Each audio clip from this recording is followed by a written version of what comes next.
किसी भी कारणवश अकस्मात आपकी बात सिद्ध हो जाती है, जो आप कह दिए, तो आप उसके सिद्ध हो जाने पर जो आपने कहा आपको दुख होना चाहिए। आपने जो चाहा वो हो गया, आपने जो मांगा वो हो गया, आपने जो कहा वो हो गया, तो आपको दुख मानना चाहिए। नहीं नहीं, ये अगर बात मेरे अंदर आ गई तो मैं भगवत प्राप्ति नहीं कर पाऊंगा, इस बात का दुख होना चाहिए। आगे ये सावधानियां वर्णन करके कह रहे कि जो पुरुष इसी जन्म में भगवत प्राप्ति करना चाहता है तो सरसैया में पड़े हुए भीष्म जी ने युधिष्ठिर जी को उपदेश दिया, ध्यान से सुन ले, इसी जन्म में भगवत प्राप्ति हो जाएगी। जो पुरुष इसी जन्म में भगवत प्राप्ति करना चाहता है, मनुष्य शरीरधारी, वो पहले आहार पर संयम करे, उसे सूक्ष्म करे, इतना कम ना करे कि भोजन का चिंतन हो, पर इतना भी ना करे कि डकार आवे। भगवत प्राप्ति करनी है तो ये बात पकड़ लो, हजारों जगह शास्त्रों में बात लिखी, मिता आहार, भिक्षान्नम औषधम, जैसे औषधि पाई जाती है ऐसे बहुत संभाल के खाओ पियो, जितने से एकदम आपका शरीर हल्का बना रहे। एक दो शरीरों को तो रोग हो जाता है, वो क्या कहते हैं जो गले में होती गांठ, थायराइड है ऐसे, वो तो बात अलग है कि भाई अब थायराइड हो गया है, नहीं तो खाईराइड में ज्यादा तगड़ाहट हो रही, खाईराइड खूब खाते चले जा रहे। जिसको इस जन्म में भगवत प्राप्ति करनी, भोजन पर पहले सुधार करे, अल्पाहार और सात्विक भोजन, चाट चटोरा भोजन की तरफ से बचे। अगर भगवत प्राप्ति करनी है, अल्पाहार करे, प्रकृति से परे अविनाशी पद की प्राप्ति के लिए प्रकृति के आकर्षण पर विजय प्राप्त करना पड़ेगा।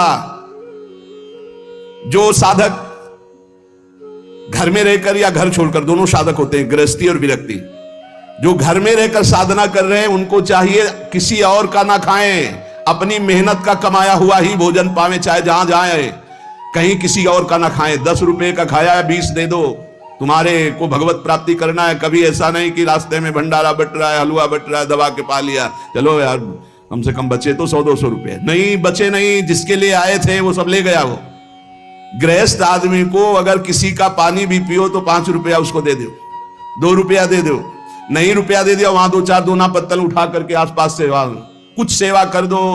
कोई तुम्हारे सुकृत ना लेने पावे भगवत प्राप्ति के मार्ग। अगर विरक्त है तो भिक्षान्नम औषधम, विषयों के सामने उपस्थित होने पर भोगने की इच्छा ना होना। गृहस्थ हो, तुम्हारे धर्म के विरुद्ध भोग का अवसर आ गया, हट जाओ, भाग जाओ, प्राण बचा लो, मत भोगना, नहीं तो भगवत प्राप्ति में बाधा। और विरक्त है, भोग सामग्री एकदम एकत्रित है, एकांत है, भोग लो, ना ही भोगना, क्योंकि मुझे भगवत प्राप्ति करनी है। नेत्र से, वाणी से, मन से किसी भी दूषित भोग को ना भोगना। नेत्रों से भी भोगना होता है।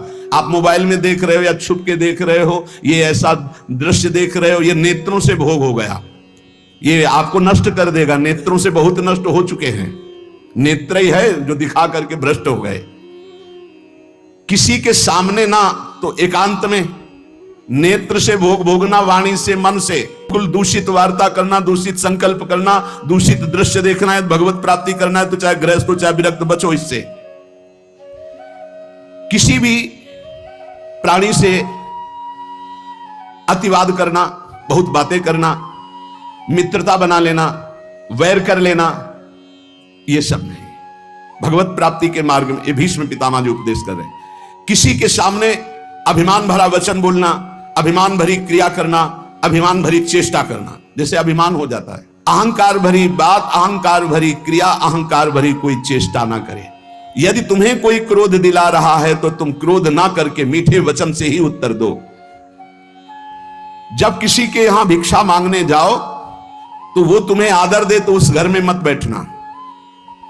भीष्म पितामह जी का है ये उपदेश। यदि तुम्हें किसी कोई निमंत्रण दे तो कभी मत जाना। भगवत प्राप्ति करना है ये विरक्त के लिए। अगर तुम्हें कोई आओ आज महाराज हमारे घर पाइए, कदापि मत पाना। निमंत्रण में कदापि मत पाना, ये भीष्म पितामह जी मना कर रहे हैं। और जब भिक्षा मांगने जाओ तो बहुत घरों से मत मांगो, कुछ नियम रखो। 4 घर 5 घर, मिले तो मिले, नहीं उपवास। अब ये नहीं कि पूरे गांव में टहली आए, नहीं, 5 घर 7 घर ऐसे नियम रखे जाते हैं कि हम सिर्फ 5 घरों में जाएंगे, मिले ना मिले। ये नहीं पूरे गांव में टहले आएगी, जब तक भरपेट के दोनों टाइम के लिए न मिल जाए तो हम 50 घर मांग लिए। ये भिक्षान नहीं, भिक्षान 5 घर या 7 घर। आवाज लगाई, नहीं मिला तो उपवास कर गए। निमंत्रण पाए हुए घर में कभी भिक्षा ना पाने जाए, ये भगवत को है कोई रहस्य। मूर्ख पुरुष जब आप परमार्थ में चलते हैं, आपका उपहास उड़ाएंगे, हो सकता है वो आपका तिरस्कार भी कर दे, मारपीट भी कर दे। आप अपने हृदय में दुख ना मानने, हृदय में आनंदित रहें। कोई प्रारब्ध भोग का नाश हो रहा है और उसको डांटे नहीं, उसको मारे नहीं, उसको पर चिल्लाए नहीं, वो तो निमित्त मात्र है। भगवान आपके प्रारब्ध का क्षय करा रहे हैं यदि भगवत प्राप्ति करना है। बहुत बार ये बातें आ गई है। आताताई पर भी कभी क्रोध करके उसे शाप ना दें। साप देने का मतलब है भजन का फल है। अगर भजन है, सच्चाई से चल रहे हो आप, अंदर से सोच ले बहुत सता लिया तो भोगेगा, तो पक्का भोगेगा, इसमें कोई संशय नहीं। क्योंकि भजन एक अमोघ शक्ति है, जिधर जाएगी उधर। तो हमारा भजन मंगल के लिए कि अमंगल के लिए? तो कह रहे आताताई तुम्हें कितना भी सताए, तुम क्रोध करके उसे शाप आदि मत देना, कभी अंदर से बुरा मत चाहना। गृहस्थ के घर में जब धुआं निकलना बंद हो जाए, अब धुआं नहीं, गैस है, गैस के चूल्हा है तो धुआं का कोई ज्यादा काम है नहीं। जब मूसल की आवाज आनी बंद हो जाए, भीष्म पितामह के समय मूसल से कूटा जाता था, अब तो मूसल से नहीं, अब तो मशीनों से है।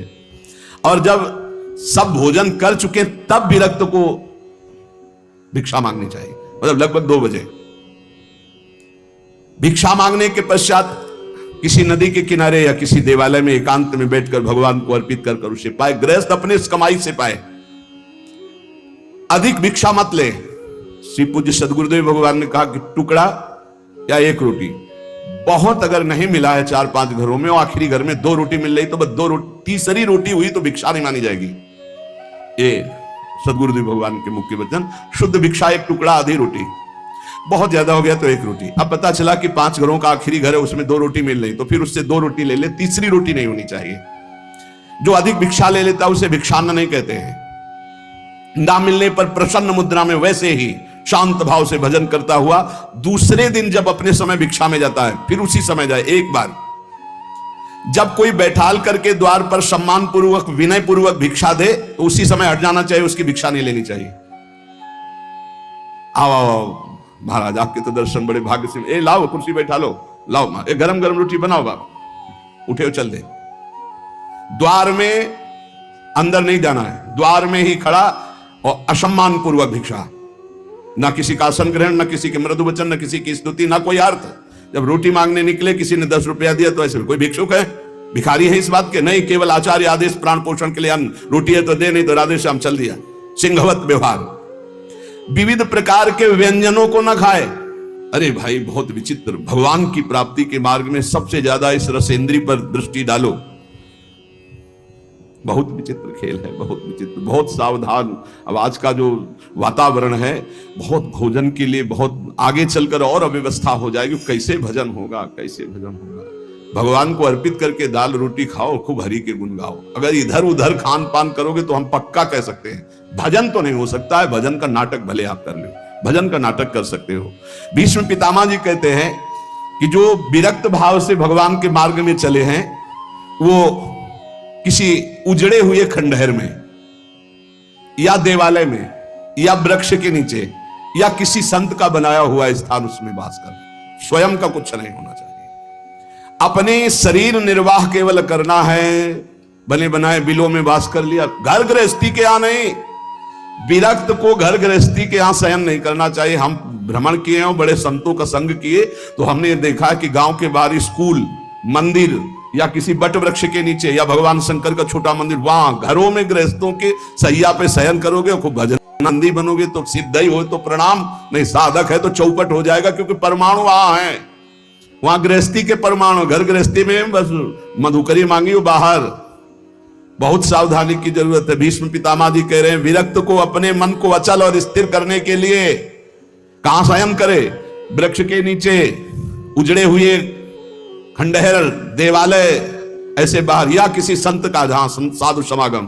किसी भी गृहस्थ के घर में विरक्त को शयन का अधिकार नहीं। बाहर बहुत ही ऐसी अव्यवस्था है तो स्कूल होते हैं गांव में, या गांव के किनारे कोई न कोई छोटा मोटा मंदिर होता है, लता वृक्ष होते हैं। अपना आहार करो, एकांत सेवन करो। अपने तो करुणा है, धाम में वास मिला हुआ है श्री जी के। जो किसी गृहस्थ से राग कर लेता है, विरक्त होकर के उसके अंदर पाप कर्म की इच्छा प्रकट होने लगती है। बहुत सावधान। नित्य तृप्त रहो, भगवत चिंतन में छके रहो, संतुष्ट रहो भगवत चिंतन में, मुख प्रसन्न रहे, इंद्रियां शासन में रहे, निर्भय रहो भगवत मार्ग के पथिक। हर समय नाम जप चलना चाहिए। मौन का आश्रय लो नाम जप बढ़ाने के लिए। वैराग्य की भावना को पुष्ट रखो। समस्त जगत के पदार्थ नाशवान हैं, किसी पर आसक्त मत हो। सब ये उत्पत्तिशील जितने सब विनाश को प्राप्त होंगे, इसलिए सत्य नहीं है, सत्य सच्चिदानंद भगवान है। मन और इंद्रियों को संभालना ही साधना है, यही तपस्या है। अपनी इंद्रियों और मन को संभाल लो। अष्टावात्म गुणाः, जिस साधक में संत में 8 गुण है वही भगवत प्राप्ति कर पाएगा। शास्त्र है, दया सर्वभूतेषु, शांतिरनुसूया, शौच मानयासौ, मंगल कार्पण्य मस्पृहा। कह रहे सबसे पहला है दया। दया सर्वभूतेषु। अगर आप साधक हैं, भजन मार्ग में हैं, परे वा बंधु वर्गे वा मित्रे द्वेष्टेरि वा सदा आपन्ने रक्षितव्यम तु दयैषा परिकीर्तिताः। दया किसे कहते हैं? अपने पराये का भेद नहीं है। मित्र हो या शत्रु हो, वो भारी दुख में पड़ा हुआ है, तो जितना हमें शारीरिक बल, बौद्धिक बल, तप बल प्राप्त है, हम उसका प्रयोग करके उसकी रक्षा कर ले, पर आसक्त ना हो। रक्षा करना, चाहे वो मित्र हो या शत्रु हो, कोई भी हो। साधुता का हृदय, भक्त का हृदय कैसा होता है? परे वा बंधु वर्गे वा मित्रे द्वेष्टेरि वा सदा। वो पराया है, अपना ये भेद तो होता नहीं इस भगवत मार्ग के पथिक में। मित्र है या शत्रु है, अगर वो विपत्ति में फंसा हुआ है तो शरीर बल, तप बल, वाणी बल, हर बल के द्वारा हम उसकी रक्षा करेंगे, पर अपनापन नहीं करेंगे। जैसे मृग की रक्षा की, पर अपनापन ममता कर लिया तो अगला जन्म मृग का बना। दया बिना साधु कसाई, और दया करी तो आफत आई। इसलिए दया बहुत संभाल के। दया क्या, हमारे जितना बल है हम आपके कल्याण के लिए प्रयोग किया और अलग हो गए। आसक्त नहीं हुए, कभी उससे धन्यवाद पाने की इच्छा नहीं की, उसे दया कहते हैं। दूसरा, शांति। बाह्य चाध्यात्मिके चैव दुखे चोत्पादिते क्वचित न कुप्यति न वा हंति सा क्षमा परिकीर्तिता। ये साधक के लक्षण। पहला दया, दूसरा ऐसा क्षमा कि कोई आपको शारीरिक या मानसिक पीड़ा पहुंचा रहा है, आपको क्रोध नहीं आना चाहिए। उसे न मारना है, न कड़वे वचन बोलने, न संकल्प के द्वारा उसको नष्ट करना है। इसी का नाम शांति, इसी का नाम क्षमा है। जिसके अंदर दया है, शांति क्षमा है। न गुणान गुणिनो हंति स्तौमि मंद गुणानपि नान्य दोषेषु रमते सानुसूया प्रकृतिता। गुणी के सद्गुणों का हनन अर्थात अपलाप न करना, किसी भी सद्गुणी में दोष ना निकालना। थोड़े गुण वाले प्राणियों को भी उत्साह बढ़ा देना भगवत मार्ग में। दूसरों के कभी दोषों पर दृष्टि डालकर उसे नीचा दिखाने के लिए न वर्णन करना, ये अनुसूया, इसे अनुसूया कहते हैं। दया, क्षमा, अनुसूया। और अभक्ष परिहारश्च संसर्गश्चापि निर्गुणैः स्वधर्मैः च व्यवस्थानम शौचमें तत्प्रकीर्तितम। पवित्रता, शौच क्या, कभी भी अभक्ष पदार्थ ना खाना, जिसे शास्त्र निषेध करता है, कभी जबान पर नहीं जाना चाहिए। प्याज, लहसुन, मांस, मदिरा, नाना प्रकार के सब नहीं पाना चाहिए। एक बोले दीक्षा लिए थे कि पत्नी तो दीक्षा नहीं ले, पर वो प्याज लहसुन बना के खाती हो, कहती हम कोई गुरु मंत्र थोड़ी लिए, अब हम क्या करें, फिर खाना ही पड़ता है। कैसे खाना पड़ता है? वो अपनी निष्ठा पे, तुम अपनी निष्ठा पे नहीं आ सकते।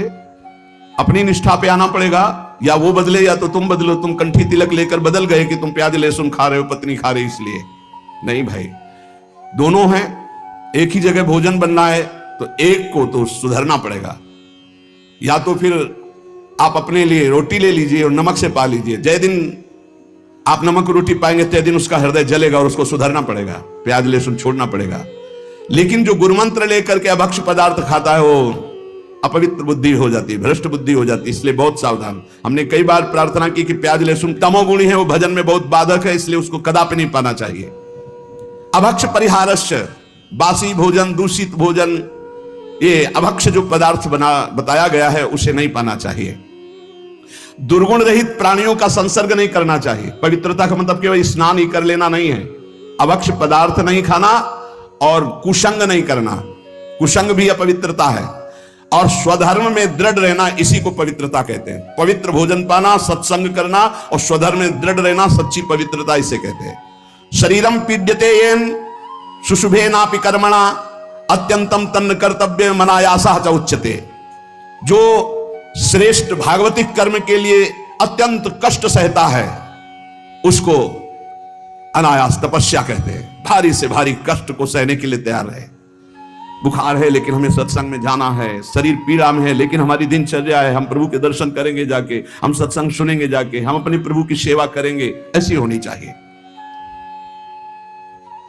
अनायास जो भगवत कृपा से तुम्हारे जीवन की पूर्ति के लिए आ जाए। प्रयास, विरक्त को प्रयास नहीं करना चाहिए, विरक्त को व्यापार नहीं करना चाहिए। विरक्त जो चाहे अनायासम शरीरम पीड्यते येन शुशुभेनापि कर्मणा अत्यंतम तन्न कर्तव्य मनायासा च उच्यते। किसी भी तरह विरक्त भाव वाले को, गृहस्थ को मेहनत करके कमा के अपने पर शरीर का पोषण, और विरक्त को अनायासम आकाश वृत्ति या मधुकर वृत्ति ऐसे भाव से व्यापार आदि करके बुद्धि भ्रष्ट हो जाएगी, हरि और गुरु से विपरीत बुद्धि चली जाएगी। अरे भाई तुम कितना कमा सकते हो, देनहार कोई और है देत रहते दिन रैन, लोग भरम मुंह पे करे तासो नीचे नयन। अरे वो लक्ष्मीपति ऐसे, अरे जो चाहिए नहीं हो हमारे को क्या, हम तो हमें प्रभु चाहिए, फिर कैसे। बहुत सावधान, बहुत सावधान। कभी कभी गुरुजन संकोच करते हैं तो इशारा उनका समझना चाहिए, और जब वो प्रकट कह दे तो भूल जाओ। अगर कदम उसी मार्ग पर रखोगे तो बहुत दूर निकल जाओगे, बहुत फिसल जाओगे। अनंत जन्मों के बाद अवसर मिला है माया से मुक्त होने के लिए। प्रशस्ताचरणम नित्य म प्रशस्ति विसर्जनम एतद्य मंगलम प्रोक्तम मुनिभिस्तत्वदर्शिभी।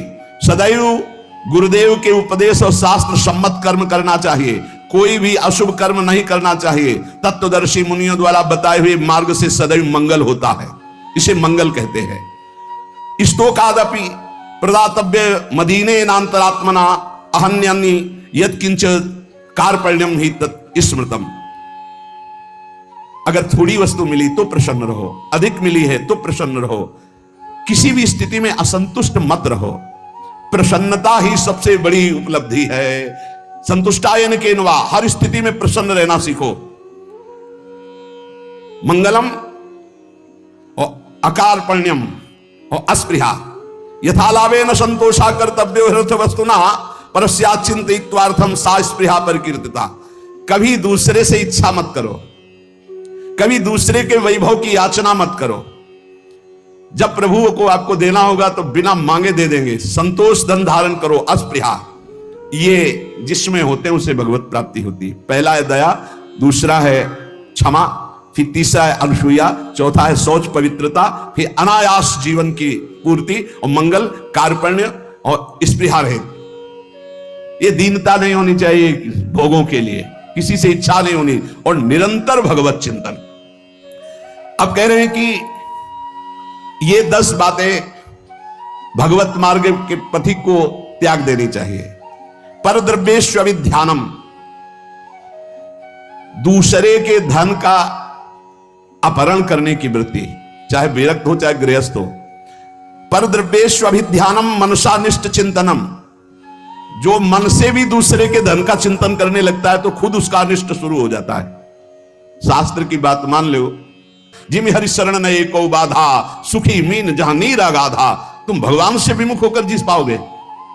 पर द्रव्येष्वभिध्यानम, ये मायावी लोग मिल जाते हैं। अगर धन का चिंतन करोगे मिल जाएंगे। बहुत बहुत मारा घूम रहा है रुपया, रुपया के लिए भगवत मार्ग, चाहे गृहस्थ हो चाहे विरक्त। रुपया कोई भगवत प्राप्ति नहीं कराता, केवल भोग देता है। तो भगवान जैसे रखें वैसे धर्म पूर्वक चलो, अन्याय पूर्वक या चिंतन पूर्वक नहीं। चिंतन नहीं धन का, चिंतन हरि का। मनसानिष्ट चिंतनम, चिंतन करोगे तुम्हारा अनिष्ट कर देगा रुपया। ये संसारी पुरुष नहीं समझ, रात दिन उसी की चिंतन करते हैं, तभी डिप्रेशन में पहुंच जाते हैं। नाना प्रकार की कुभावनाएं प्रकट होने लगती है। जिसको इस जन्म में परमानंद की अनुभूति करनी है उसको सावधान। पारुष्य अनृतम चैव पैशून्यम चापि सर्वशा। अगर परलोक की प्राप्ति करनी, परम धाम जाना है तो आप चुगली करना, निंदा करना, दूसरे की बातें करना छोड़ दो। दूसरे के धन का चिंतन, अपहरण करना छोड़ दो। मिथ्या भाषण, परनिंदा और असंबद्ध प्रलाप ये साधक में नहीं होना चाहिए। असंबद्ध प्रलाप, चुगली, निंदा ये जबान में नहीं होना चाहिए। और कह रहे हैं अदत्ता नाम उपादानम हिंसा चैवा विधानता परदारूप सेवा चा शारीरम त्रिविधम स्मृतम। बिना किसी के दिए हुए किसी वस्तु का स्पर्श मत करो। देने पर भी तब देखो कि तुम्हारे योग्य है कि नहीं।